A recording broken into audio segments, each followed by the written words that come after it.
From the deserts of Arabia, an unstoppable tide of conquest surged. Across continents, empires crumbled before its might. Yet, one force stood defiant, a bastion against the storm, a few brave souls ready to challenge destiny. On a fateful day, two worlds collided with brutal force. A desperate battle for the very soul of a continent. The turning point arrived, a single moment echoing through time. One death shifted the balance of power forever. Imagine a world teetering on the brink, where the fate of an entire continent hung precariously in the balance. The gates of Europe themselves seemed under siege, their defenses threatened by an unprecedented tide of invasion. This was the 8th century, an era when kingdoms rose and fell, and history itself was poised for a seismic shift. From the Arabian Peninsula, the Umayyad Caliphate's relentless expansion had pushed westward with astonishing speed. Across North Africa and into the Iberian Peninsula, their dominion grew, seemingly unstoppable. A vast empire solidified. Now, their gaze turned north. Francia, the heart of Western Europe, lay exposed, beckoning a formidable invading force. This segment introduces the looming threat, a confrontation that would define an epoch and shape the course of nations. We set the stage for the pivotal Battle of Tours, a clash that would echo through centuries, a true turning point. Every decision, every moment of courage, would determine the destiny of countless generations yet to come. This was an epic clash between what appeared to be a vastly outnumbered Frankish force, fiercely defending their homeland. They faced a formidable invading army, battle-hardened and confident, seemingly invincible in its relentless advance. The odds were stacked. Yet, history has shown that numbers alone do not always guarantee ultimate victory. This wasn't merely a battle. It was a dawn, raid, strategically executed, designed to seize a decisive early advantage. A critical maneuver, a daring gamble that would etch itself into the annals of history as a monumental confrontation. Historians would forever debate its precise impact, yet none could deny its profound and lasting significance. This single engagement would become known as one of history's most pivotal turning points, altering civilization's paths. Join us as we uncover the true story of 300 versus 20,000, a battle that echoed through centuries. Welcome to a leading analysis channel, where we bring epic military history to life with unparalleled depth. The 8th century dawned on a fractured Europe, a continent reeling from centuries of upheaval and decline.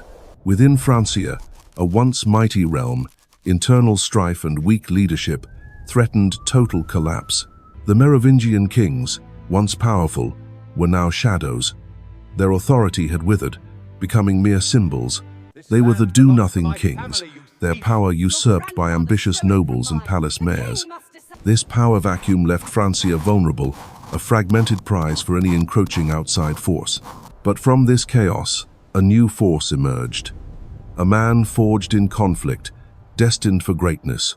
His name was Charles, son of Pepin of Herstal. He possessed an iron will and strategic brilliance. His ferocity in battle earned him a fearsome moniker, Martell, the Hammer, a name earned in blood. He rose through the ranks, proving himself a formidable warrior and a shrewd commander against all rivals. The decline of the Merovingians created the perfect crucible for Charles Martel's ascendancy to power. Martel consolidated his position, ruthlessly eliminating rivals and securing loyalty across the lands. He wasn't merely a warlord, he was a statesman, meticulously charting Francia's future course. Though not king, Charles Martel became the true power behind the Frankish throne, the kingmaker. His authority extended to every corner, controlling finances, justice, and the very lifeblood of Francia. Through sheer will and military might, he transformed a scattered collection of lords into a cohesive force. His strategic genius was evident in every campaign, consolidating fragmented realms with calculated precision. Martel reformed the Frankish military, abandoning old ways for a more disciplined professional army. He embraced new technologies, possibly integrating the stirrup, transforming Frankish cavalry into a fearsome weapon. His tactics were innovative, adapting to diverse enemies, always seeking the decisive advantage on the battlefield. This genius was not just for war, but for the complex political dance of unifying a disparate people. Martell understood that true strength lay in unity, not in fractured regional loyalties and endless feuds. He skillfully negotiated, coerced, and conquered to bind the disparate Frankish realms together under his dominion. Martell established a central administration, laying foundations for a unified Frankish identity and state. He fostered common laws and shared purpose, preparing the Franks not just for battle, but for nationhood. This unified realm, now a formidable power, stood poised on the brink of an existential struggle. Beyond the Pyrenees, a new, rapidly expanding power cast a long, menacing shadow over Europe. Martell, with foresight, recognized this burgeoning threat. He knew it was only a matter of time. He prepared his people not just for another skirmish, but for a confrontation that would define their future. This was more than a territorial dispute. It was a clash of civilizations, a fight for their very existence. The stage was set. Charles Martel, the hammer, had forged his people, awaiting the coming storm. From the heart of the Arabian Peninsula, an unstoppable tide began its westward surge. The Umayyad Caliphate was born. Driven by faith and ambition, their forces carved an empire across ancient lands, defying all previous limitations. City after city, kingdom after kingdom, succumbed to their relentless advance. The momentum was extraordinary. Across North Africa, the Caliphate established new provinces, assimilating diverse cultures into its burgeoning dominion. The legacy of Rome and Byzantium faded, replaced by the Crescent Banner.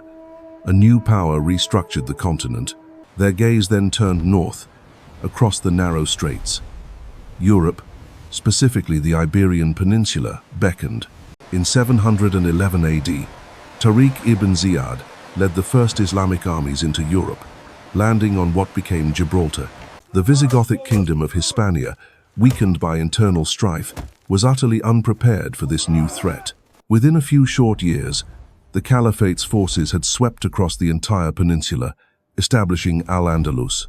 Al-Andalus became a beacon of learning and innovation, a vibrant jewel in the heart of the expanding caliphate.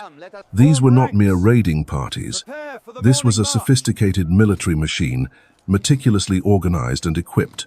Their cavalry was legendary, their infantry well-trained, and their siege engineers masters of their craft. Superior tactics combined with disciplined forces forged an army that seemed truly invincible across continents. Logistics were paramount. Vast supply lines supported their relentless push, enabling campaigns far from home. Their military strategy was advanced, incorporating lessons from previous campaigns against powerful empires, but the Umayyad ambition knew no bounds. Their eyes now fixed upon the fertile lands of Francia. Economic motivations were powerful. The untapped wealth of Gaul, its resources and trade routes, promised immense riches. Underlying this ambition was also a profound religious zeal, extending the domain of Islam into new territories. Conquering the Pyrenees, the Umayyad armies spilled into southern Gaul, threatening the Frankish realm. Aquitaine, a largely independent duchy, became the next target, its cities falling before the advancing tide. Narbonne fell in 719, becoming a key base for further incursions, a strategic gateway into Francia. The strategic objective was clear: secure new territories, disrupt Frankish power, and expand the caliphate. They sought control of vital Roman roads, crucial arteries for trade and military movement across the continent. The ambition was limitless: to extend their empire far beyond the previous borders of any Islamic dominion. The rich agricultural lands of Gaul offered immense resources, a tempting prize for the ever-expanding caliphate. Their numbers were vast, their organization formidable, painting a vivid picture of immense power and ambition. Each victory fueled their drive, pushing them further north, into the heartland of the Frankish domain. The cities of Bordeaux and Tours, rich with monastic treasures, became the ultimate targets of this monumental push. The Caliphate's relentless westward march was a testament to their military prowess and unyielding will. This immense power and ambition brought them to the heart of Gaul, setting the stage for an epochal confrontation. The Umayyad tide surged across Europe, leaving destruction in its wake. Fear gripped the continent. Their relentless march threatened the very heart of Christendom, forcing a desperate decision upon its defenders. Messengers brought grim news. Cities had fallen, resistance crumbled, time was rapidly running out. Across Francia, the people knew a confrontation was inevitable. Survival hung precariously in the balance. Charles Martel, leader of the Franks, bore the immense weight of this impending cataclysm on his shoulders. He understood the scale of the threat, knowing a conventional fight would likely spell disaster. His commanders debated options, their voices low, aware of the formidable enemy they faced. But Charles possessed a brilliant mind for war, seeking not just a battle, but a decisive triumph. First, intelligence. Frankish scouts risked everything, meticulously gathering details of the enemy's movements. They charted the Umayyad's superior cavalry, their speed, their tactics, their overwhelming numbers. Charles knew their strength lay in rapid, devastating attacks. His defense must negate this advantage. Every detail, every rumor, was carefully weighed. Understanding the foe was paramount to victory. The Umayyad's likely path became clear.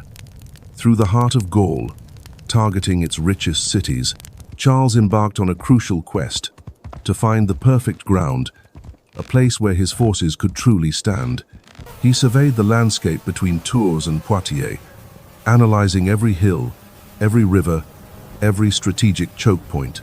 Not just defensible terrain, but ground that would actively turn the Umayyad's strengths into weaknesses. They sought a position that could absorb a cavalry charge, then hold, unyielding, against all odds.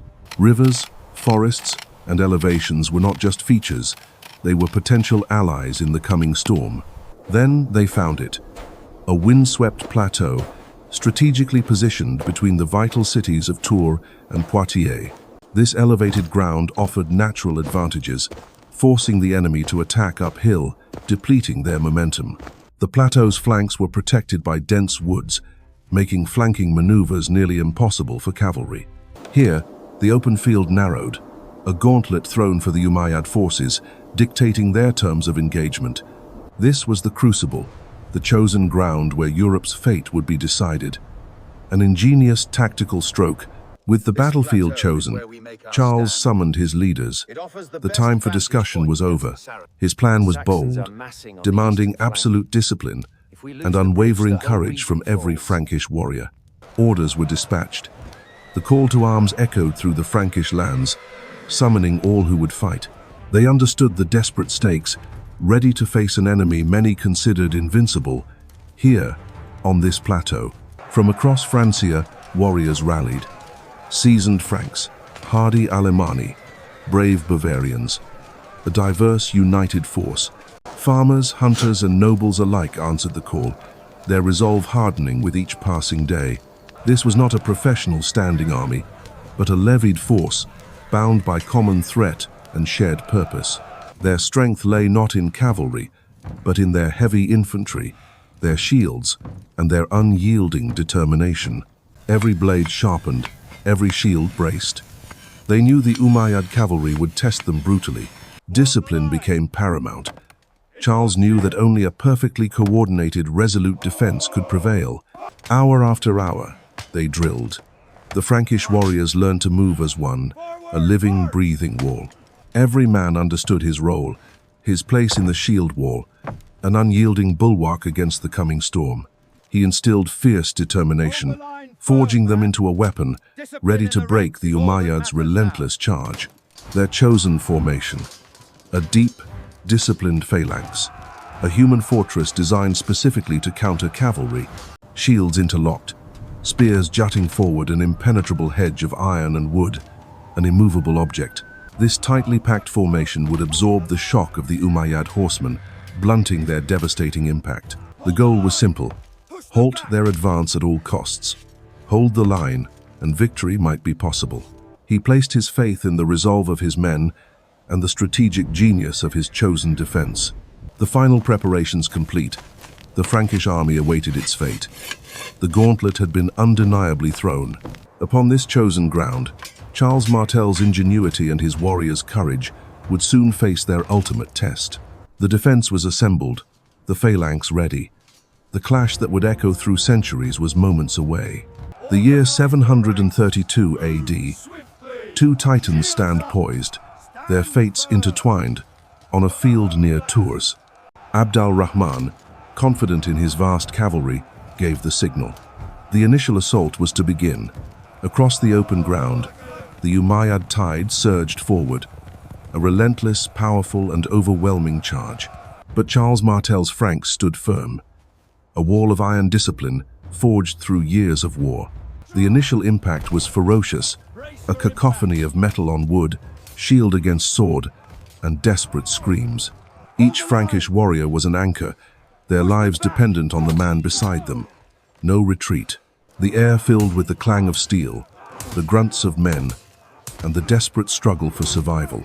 Wave after wave of cavalry crashed against Martel's unyielding line. It was a test of wills. Every thrust, every swing, a desperate attempt to create space, to survive the relentless onslaught. Martel watched, his strategic mind at work. His men's lives depended on his unwavering command. The Umayyad horsemen, though skilled, found their momentum blunted, their charges increasingly futile. The world narrowed to a small circle of brutal combat, endless attacks, and unyielding defense. The Frankish shield wall, a testament to discipline, proved far more resilient than expected. Arrows whistled through the air, adding to the deadly chorus, seeking chinks in the Frankish armor. The shield wall absorbed the missile fire, its solid formation a testament to their unwavering courage. Martel's choice of terrain proved crucial, forcing the cavalry into a narrow, concentrated front. Attempts to bypass the flanks met stubborn resistance, frustrating the Umayyad's superior numbers. Hours of brutal fighting began to take their toll. Exhaustion was a silent, insidious enemy. Frustration mounted within the Umayyad ranks. This stubborn defense was unexpected, a perplexing barrier. Yet, the Frankish resolve remained unbroken. They fought for their homes, their faith, their very lives. Each man was a bulwark, contributing to an impenetrable barrier, turning back the Muslim tide. The weight of their weapons, the strain of combat, became almost unbearable in the relentless fighting. The Umayyads focused their might, hammering the center, hoping to splinter the Frankish defenses. Shields shattered, armor groaned, but the Frankish line, though bruised, refused to yield. Martel's strategic foresight, predicting such an attack, now proved its true, invaluable worth. Fresh warriors bolstered the weary, seamlessly integrating into the shield wall's unwavering defense. The relentless charges, while powerful, were also costly, depleting Umayyad's stamina and cohesion. The Frankish standards remained high, defiant symbols of their unyielding resistance against overwhelming odds. Dust and sweat mingled with blood, transforming the battlefield into a brutal, visceral hellscape. The thunder of hooves, a constant, terrifying rhythm, heralded each new wave of attack. The Umayyads threw everything they had, relying on sheer numbers and equestrian prowess. Each Frankish face reflected a grim determination. Survival hinged on absolute, unyielding unity. Martel's men, though fewer, presented an impenetrable wall of spears, shields, and unshakable resolve. This was a battle of attrition, a test of endurance where every inch of ground was contested fiercely.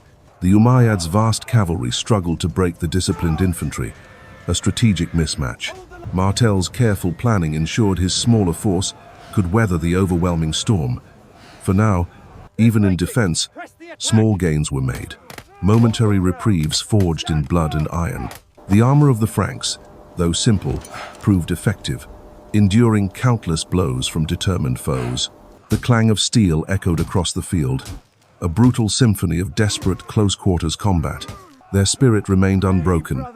Each Frankish roar was a challenge, a testament to their unwavering will. Martel's strategic foresight allowed his seemingly smaller force to weather the initial, relentless storm.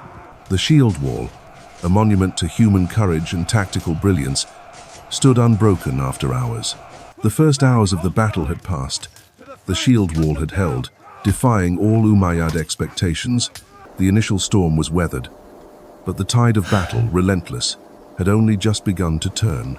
The battle raged, a maelstrom of steel and fury, pushing both sides to their absolute limits.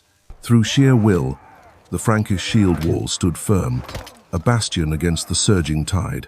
Wave after wave of Umayyad cavalry hurled themselves forward, seeking any weakness in the Frankish line.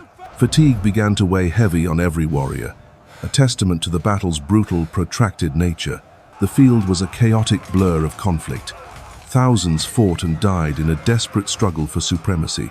Every strike, every parry, every breath was a battle in itself, a testament to raw human endurance. Under the vast sky, two civilizations clashed, their destinies hanging precariously in the balance. Umayyad warriors, driven by faith and fervor, pressed their attacks with relentless, unyielding force. The shield wall, though unbreakable, occasionally buckled, threatening to shatter under the immense strain. Martell watched his men, understanding the immense pressure. His unwavering gaze was their silent strength. The relentless pressure mounted, a suffocating weight that tested the limits of Frankish resolve. Moments of near collapse were common, yet each time, the Franks found the will to hold their ground. Al-Ghafiqi, the Umayyad commander, was a whirlwind of energy, inspiring his men with every command. He surveyed the battlefield, a strategic mind desperate to break the stubborn Frankish resistance. Impatient for victory, Al-Ghafiqi made a fateful decision. He would lead the next charge himself. His personal guard, loyal and fearsome, followed him into the deadliest part of the unfolding conflict. His determination was absolute, a powerful force driving his men deeper into the unyielding Frankish ranks. He plunged himself into the melee, leading by example, pushing his advantage with brutal efficiency. But in his audacious drive, Al-Ghafiqi had exposed himself, becoming a prime target for the enemy. From the disciplined Frankish ranks, a weapon was aimed, a moment that would change history. With brutal precision, the Frankish weapon found its mark. A devastating blow in the heart of the fray. The great commander staggered, his strength ebbing, the world around him blurring into chaos. His body crumpled from the saddle, hitting the blood-soaked earth with a grim final impact. Few witnessed the precise moment, but those who did understood the profound, terrible implication. Confusion rippled through his immediate guard. Their great leader had fallen, yet the battle raged.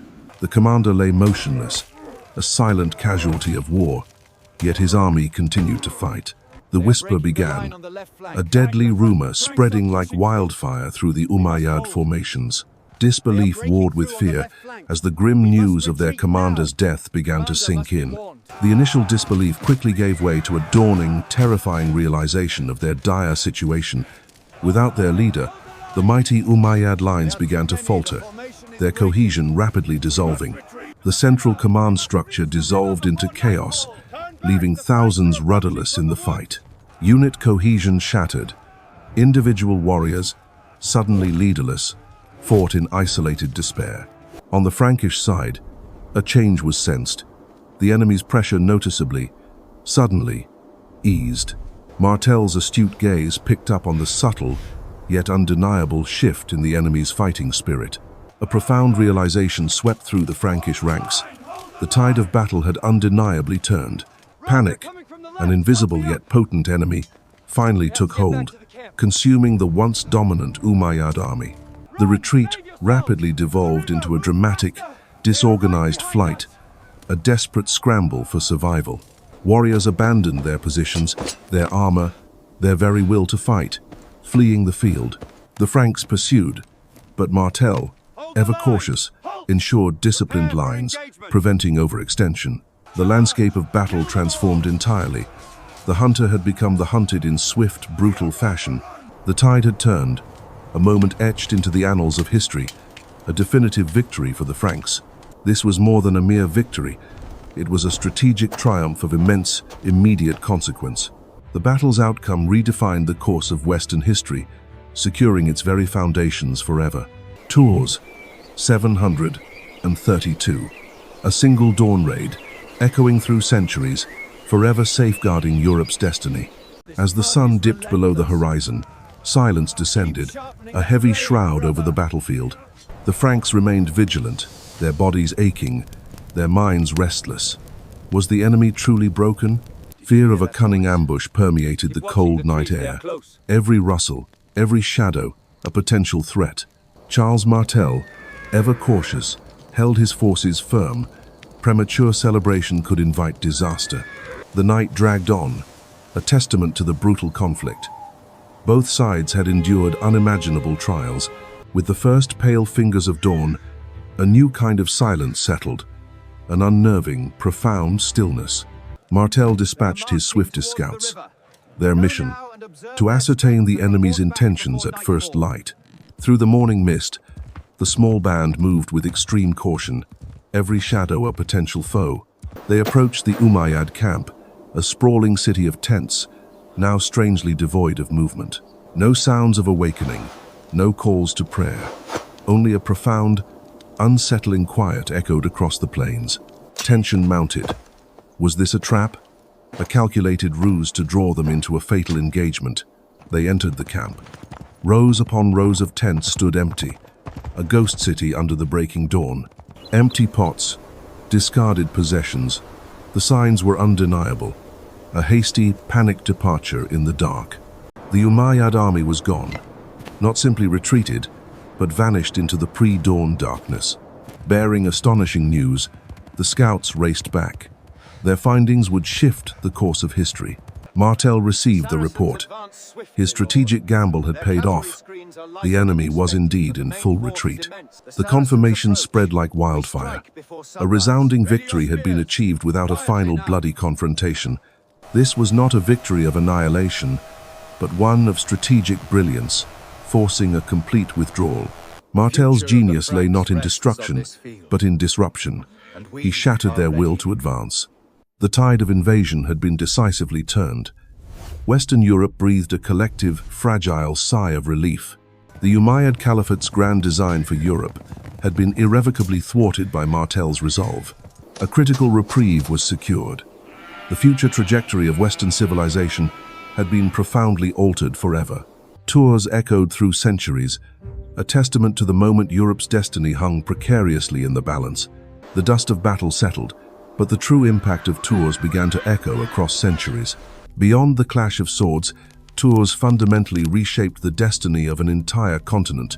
Historians often cite 732 AD as a pivotal year, a crossroads for Western civilization. The Battle of Tours is largely remembered as the definitive halt to northward Islamic expansion. The mighty Umayyad Caliphate had swept across North Africa and Hispania with astonishing speed. Tours became the symbolic and largely literal northern barrier for their formidable advance into Europe. While Iberia's fate was sealed, Tours helped prevent a similar cultural transformation further north. This victory preserved a distinct cultural and religious trajectory for emergent Western Europe. The battle solidified Frankish dominance, cementing their position as Europe's nascent superpower. Charles Martel's authority soared. He became the unchallenged architect of Frankish supremacy. Tours planted the seeds of a new empire, laying groundwork for something grander still. Charles's son, Pippin the Short, would capitalize on this legacy, establishing the Carolingian dynasty. This pivotal moment paved the way for Charlemagne's vast empire, uniting much of Western Europe. Tours played a crucial role in shaping a distinct European identity, both culturally and politically. It was a fork in history, defining the cultural trajectory Europe would predominantly follow. The battle became central to the narrative of defending Christendom against external threats. This further solidified religious boundaries, deeply influencing future European socio-political structures. Modern historians continue to debate Tours' exact impact, discerning its true significance. While the savior of Europe narrative persists, its role is often seen with more nuanced understanding. Yet, the question lingers, what if the outcome at Tours had been dramatically different? A victorious Umayyad army could have reshaped Europe, ushering in a profoundly different cultural landscape. Imagine Europe's cultural, linguistic, and religious fabric, woven from entirely different threads. Regardless of specific interpretations, the echo of Tours undeniably resonates throughout history, shaping our world. Charles Martel, a name etched in the annals of time, emerged as a military genius. His vision changed history's course. He was more than a warrior.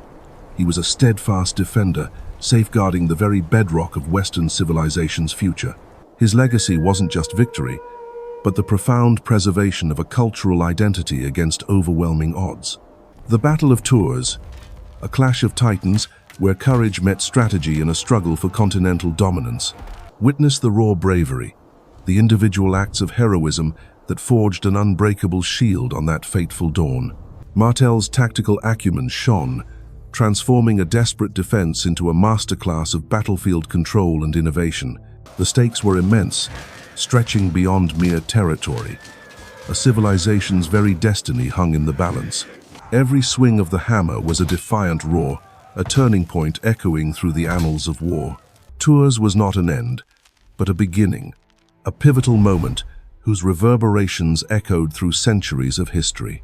From ancient battlefields to modern nations, its impact is undeniable, shaping the world we know today. Here at a leading analysis channel, we bring these epic stories to life with cinematic precision. Delve deeper into the grandeur of military history with us. Uncover forgotten heroes and strategic masterpieces. Join our growing community of passionate history enthusiasts. Share your thoughts, expand your knowledge. The dawn raid that echoed through centuries. History's grandest narratives await your discovery. Be part of it.